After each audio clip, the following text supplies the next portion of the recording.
Buenas tardes, amables televidentes. La Unión Nacional de Empresarios les presenta su programa La Opinión de la UNE. En la tarde de hoy estaremos conversando con ustedes el ingeniero Luis Moquete, que es el presidente de la UNE, y Héctor Cuevas, su servidor.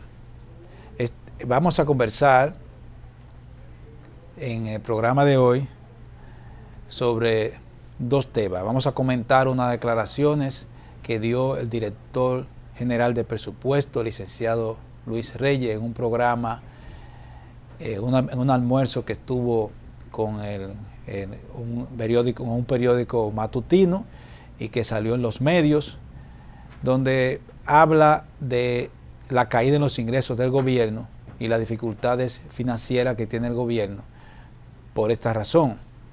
Y vamos también a comentar sobre el progreso en el pacto eléctrico, cómo va ese proceso en el cual está participando la Unión Nacional de Empresarios en la persona del ingeniero Luis Moquete. Brevemente, para empezar con el primer tema, el de los ingresos, hay una diferencia entre el estimado de ingresos para el periodo enero-octubre, entre el estimado y el recaudado. Según las estimaciones que había hecho el gobierno y que están en el presupuesto nacional, en ese periodo, en el periodo enero-octubre, debió recaudarse 286.639.7 millones de pesos. Y sin embargo, solamente se recaudaron en ese mismo periodo 270.458 millones de pesos. Una diferencia de 16.181.7 millones. Una diferencia alrededor de 5.6%. Esa caída en los ingresos con relación a lo estimado tiene sus efectos, porque los gastos se presupuestan de acuerdo a los ingresos. Entonces se presupuestaron gastos que no van a poder cumplirse, no van a poder hacerse los desembolsos porque los ingresos han sido menores que los ingresos estimados. Es una información importante tenerla presente porque ya estamos al final del año. Estos son los datos hasta el mes de octubre. Entonces noviembre y diciembre probablemente la cosa no cambie significativamente. Lo que sí se sabe que hay muchos desembolsos entre noviembre y diciembre. Hay varias razones para esta caída de los ingresos del gobierno en términos relativos, o sea, en términos tomando en cuenta los estimados. Es primero la caída del precio del oro y la caída del precio del petróleo. Aunque parezca sintomático, pero es así. El gobierno recibe ingresos de la Barrick Gold en proporción a los ingresos que la Barrick recibe por el precio del oro, y si eso disminuye, entonces también va a disminuir los ingresos del gobierno. Y el gobierno recibe unos ingresos de impuestos a los combustibles que es ad valorem, es decir, que es proporcional al valor. Y si el valor de ese producto disminuye, la cantidad de dinero que el gobierno va a recibir es menor. Según los datos de impuestos internos, hubo una caída, por ejemplo, en el mes de octubre, en el último mes, en las recaudaciones, una caída de 1.145.5 millones menos de los ingresos de Pueblo Viejo. O sea que bajaron la cantidad de dinero que debió dar la mina de Pueblo Viejo, se redujo en 1.145 millones. Igualmente las recaudaciones del petróleo se redujeron en 599 millones. O sea, ha habido caída en rubros muy importantes en la parte de los ingresos del gobierno. Eso tendrá sus efectos sobre los gastos. El gobierno probablemente va a reducir sus desembolsos para evitar que el déficit en la finanza pública se salga de lo estimado, que fue de alrededor de 2.6% del PIB. Así que tenemos que pensar en que habrá austeridad en los últimos meses del año para que los ingresos del gobierno, los gastos del gobierno no sobrepasen significativamente los ingresos. ¿Qué dice el señor Moquete? Buenas tardes, amables televidentes. Preocupa más el tema de las inversiones que se van a detener. Ustedes saben que hay en marcha un programa de edificaciones escolares que no se ha cumplido en el 100%, y también en los centros de atención primaria, las estancias que se han ido haciendo poco a poco a lo largo del gobierno del presidente Medina, que todavía no se han completado. Hay algunos proyectos que están en marcha, como la ciudad Juan Bosch, está la Barquita, que está en etapa de terminación, y hay algunos contratistas ya que se están quejando con los atrasos. Es decir, que puede ser que tengamos algunos problemas de cobro en el comercio. Vale la pena también mencionar que el señor Luis Reyes dice que el déficit podría andar entre 74 y 76 mil millones de pesos, lo que es una regresión con relación a años anteriores. Bueno, esos son los números. La realidad no la podemos cambiar porque no tenemos control del precio del oro. No podemos manejar eso, y obviamente esos son los efectos sobre los ingresos por la caída del precio del petróleo, pero eso se compensa porque hay además menos desembolso de parte del gobierno, porque la balanza de pago mejora y el gobierno va a hacer menos desembolso. Hay algunos detalles adicionales, quizá vale la pena puntualizar. Dentro de esa caída de los ingresos del gobierno, se destaca una reducción de los ingresos por impuesto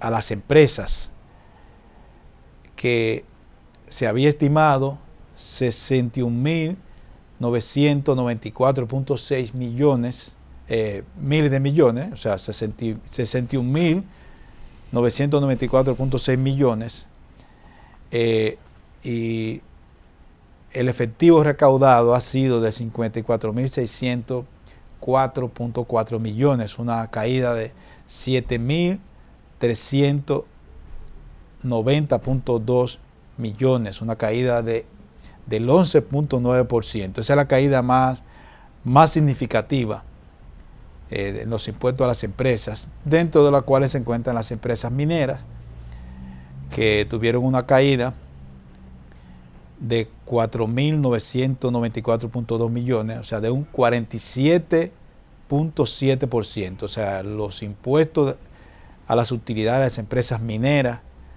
tuvieron una caída con relación al estimado de 47.7%. Eso es muy importante.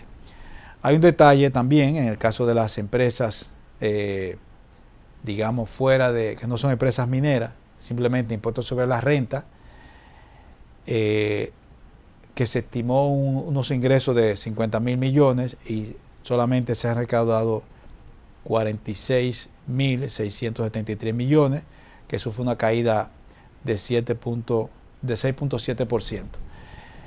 Ese dato de las menores recaudaciones en impuestos sobre la renta de las empresas, es importante señalar que está afectado por un impuesto, por un pago que hacen las empresas, que es el anticipo.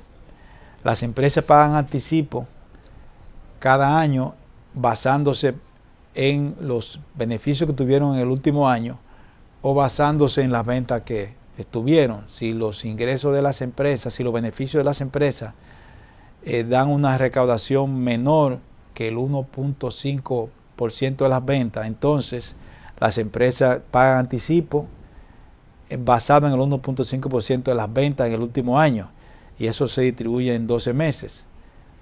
Cuando ese valor del 1.5% de las ventas es menor que los impuestos que las empresas pagó, entonces se toma lo más alto que el impuesto pagado por las empresas. Ese detalle del pago del anticipo va a afectar a las recaudaciones del gobierno por ese concepto del año siguiente. Entonces, las empresas que pagaron mucho anticipo este año, 2014 o 2015, van a pagar probablemente menos impuestos en el 2016. Y lo mismo que pasa a las empresas que pagaron mucho anticipo en el 2014, pagan menos en el 2015. Ese detalle, ese desfase en el pago de los impuestos también a veces influye en la recaudación. Es una distorsión que en algún momento habrá que corregir para que los ingresos, los impuestos se paguen en el mismo periodo en que ocurren los beneficios y no pagados por anticipado. Vamos a hacer una pequeña pausa y en el próximo segmento seguiremos con el mismo tema.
Continuando con el desarrollo de nuestro programa, yo quería agregar solamente al tema del presupuesto, que es una de las pocas veces que el gobierno ha reconocido que la presión tributaria es baja.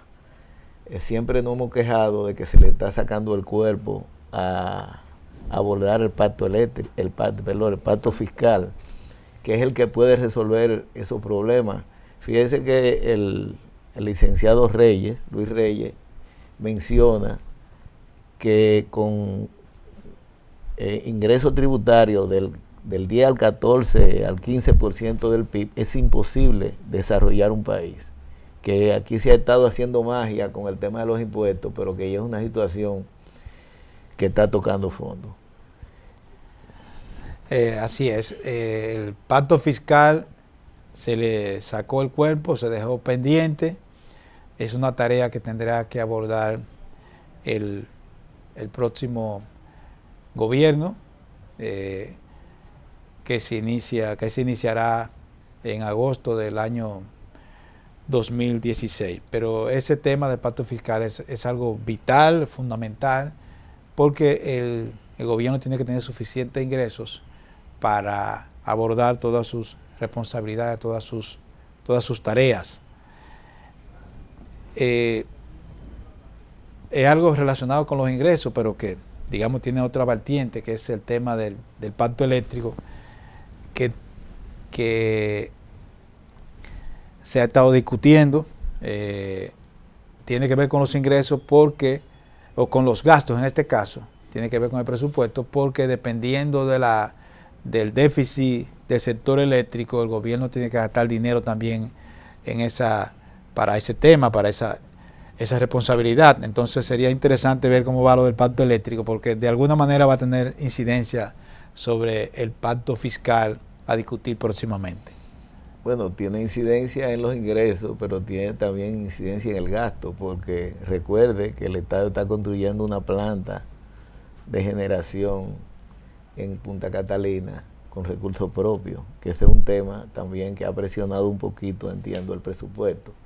De todas maneras, sobre el pacto eléctrico le puedo dar un breve resumen. Ustedes recordarán que en la primera etapa se convocaron actores, se convocaron expertos y funcionarios de algunas instituciones y se hicieron unas reuniones y se presentaron unas propuestas de modificación tanto de la ley eléctrica como de la forma de operación en que está conformado el sector eléctrico.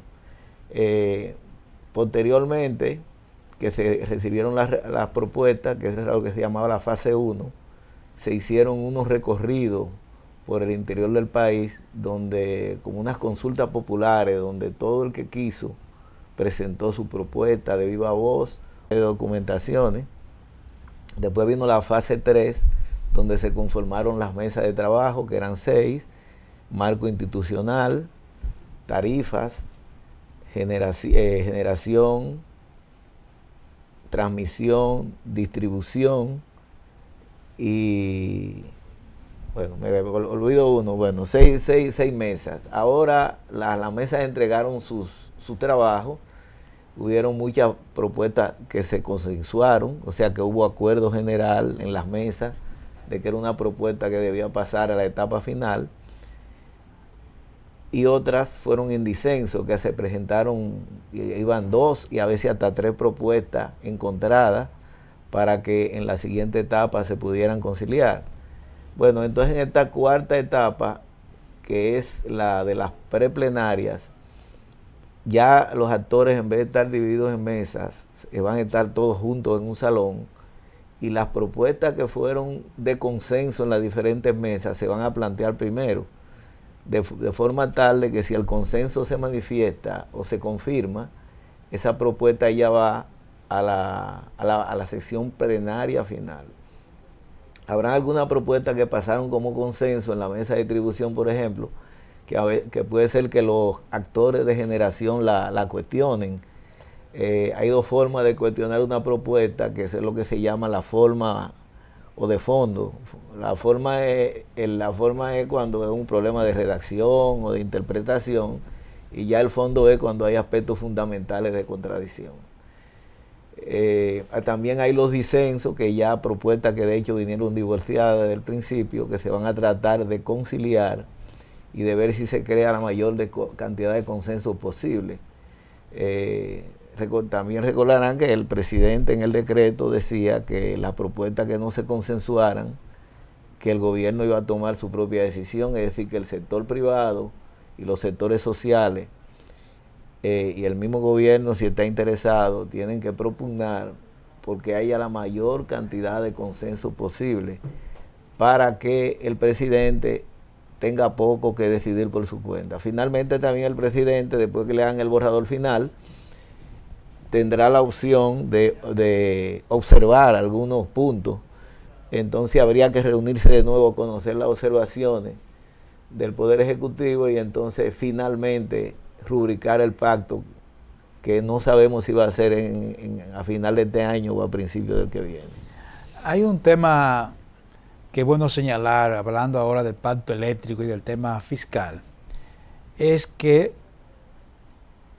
la reducción de los precios del petróleo y los derivados, o sea, la reducción del precio internacional del combustible ha traído como consecuencia una reducción de los costos de generación, y que las generadoras, según han declarado sus voceros, han traspasado a las distribuidoras, de manera que las distribuidoras están comprando la energía eléctrica a un precio más bajo que a como la estaban comprando hace algún tiempo.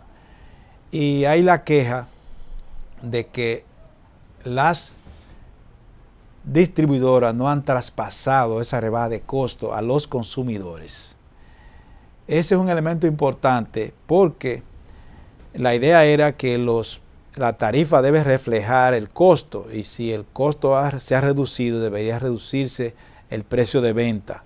Probablemente se puede argumentar que ya en el pasado no se ha hecho y que se ha hecho un colchón y que se está tratando de corregir déficit, pero es importante señalar eso, que el costo de la energía que compran las distribuidoras a las generadoras se ha reducido significativamente como consecuencia de la caída en el precio del petróleo y que esa reducción no se ha traspasado a los consumidores.